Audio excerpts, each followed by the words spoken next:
What is going on, ladies and gentlemen? Welcome back to the channel. My name is Paul. This is the Leeds Therapy. Thank you as ever for stopping by.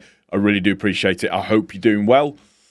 It's Friday, thank God. It's the end of the week, so everybody should be immeasurably happier than what they were on the Monday with the Monday Blues.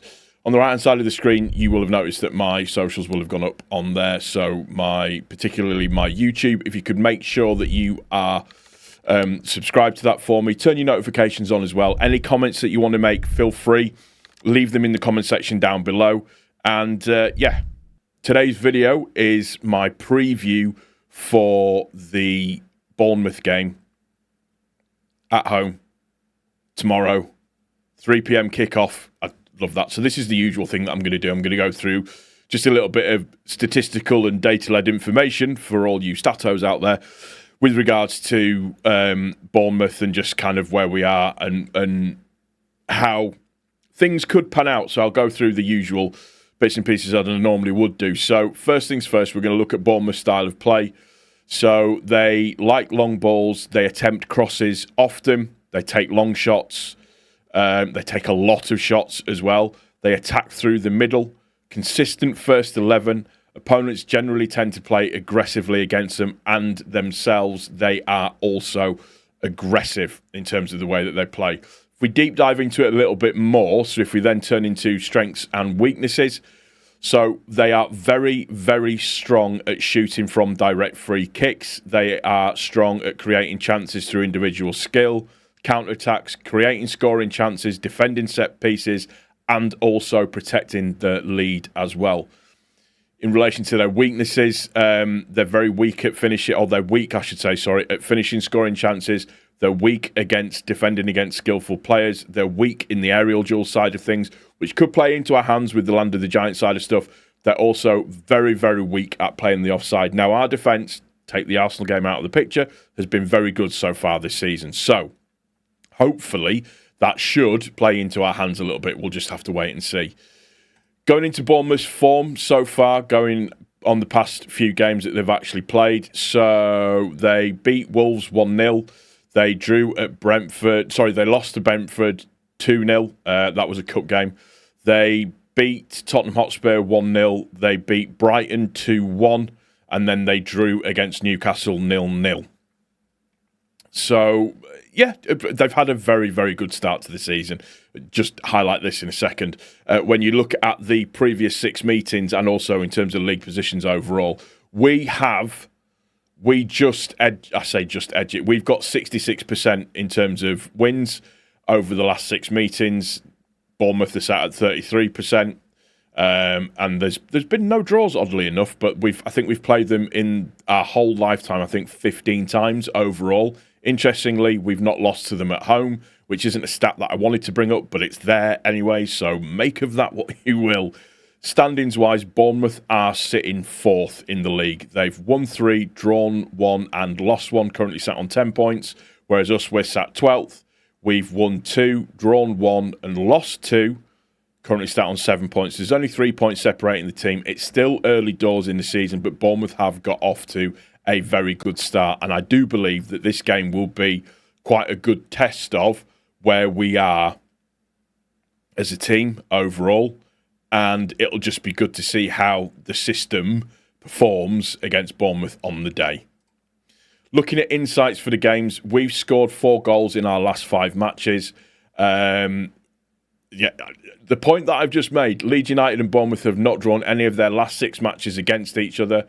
This is a really nice stat to know. Carl Darlow is ranked 1 in saves per match in the competition. So Darlow, currently in the games that he's played, he's averaging 4 saves a game.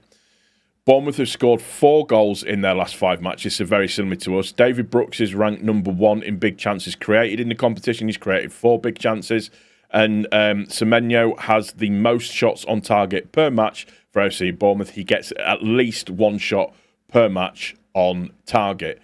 From an injury point of view, as we know, Dan James is doubtful. We'll know pretty much on the day. It's going to be a late decision on him. He's come forward really well. Lucas Perry, we know, is not going to be back now until after the international break. And Nonto is still struggling with his calf injury. I would suspect that will be after the international break as well. Looking at Bournemouth, Lewis Cook, shoulder injury. He's doubtful. Adam Smith hamstring injury, so early October for him. And then Enes Ünal has got a cruciate ligament injury. He's not going to be back until early October 2025, so he will have done that last season. So yeah, there's not loads and loads of players out, but it's.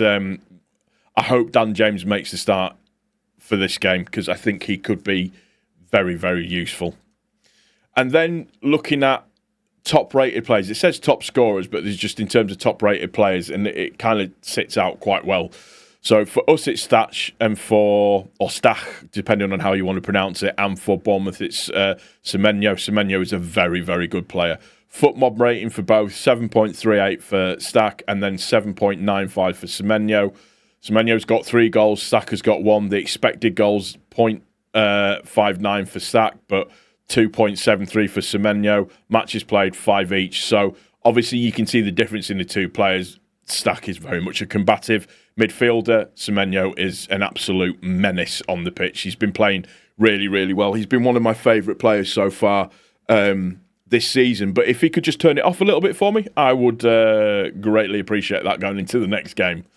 Looking at the probable lineup for Bournemouth, they usually tend to play a bit of a 4-2-3-1 formation, so very similar to what we played last season, with the two kind of holding midfielders, if you like, Brooks, Tavernier and Semenyo in the attack and Evan Nielsen up front.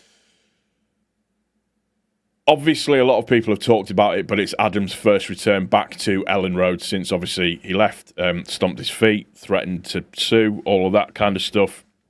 So, yeah, I don't know what kind of a reception he's going to get. He says he doesn't care. I would probably slightly argue that point a little bit. We'll just have to wait and see. But I do hope that we give him oodles of shit just because I'm petty, and that's what I like to see. Happen. And then finally, for the game itself, I give you what I think will be our starting lineup for tomorrow. So I think it'll be Darlow in goal, Bogle I think is starting, so it'll be Bogle, Rodon, Struijk and Gudmundsson in defence. On the face of it, Bogle, I don't think will play the entire game. I think he'll play just enough to make sure that we're okay. He's not going to change a winning midfield group. So Longstaff, Ampadu and Stach, I think, will be the main in midfield. I think we'll see Tanaka probably later on in the game. Aronson will start. I don't think Dan James will be fit enough to start. If anything, I think James will come on later on in the game. I think what you'll probably see is there'll be a James, depending on how the game's going, it'll be a James/Harrison substitution for Aronson and Okafor. I've got Okafor starting just purely because he's the difference maker for us, and I'm really liking what I'm seeing of him so far. I liked what I saw of him in the training video as well. I thought he was looked very tasty in the training video. Calvert-Lewin, obviously, I think starts. That goes without saying. Got his goal last week. He was bullying the Wolves defenders. I think he may do the same thing in this game as well.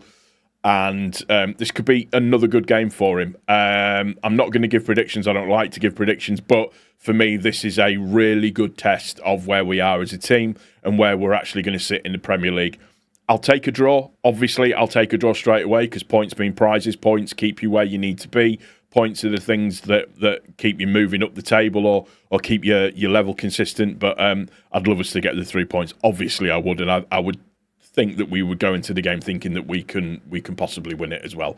That's going to do it for this one, guys. I hope you've enjoyed it. If you have, please don't forget to click the like button, subscribe if you're new, turn the notifications on, all of that good stuff. Hopefully, I'm not going to be able to watch the game properly because I'm taking my niece to a tennis tournament tomorrow, which is a bit of a bummer, but I will obviously be keeping abreast of everything that's going on, and then I'll come with a review later on in the day, more than likely. So, yes, take care of each other. Most importantly, take care of yourself. I will speak to you all soon. Take care. Thank you for watching. Cheers.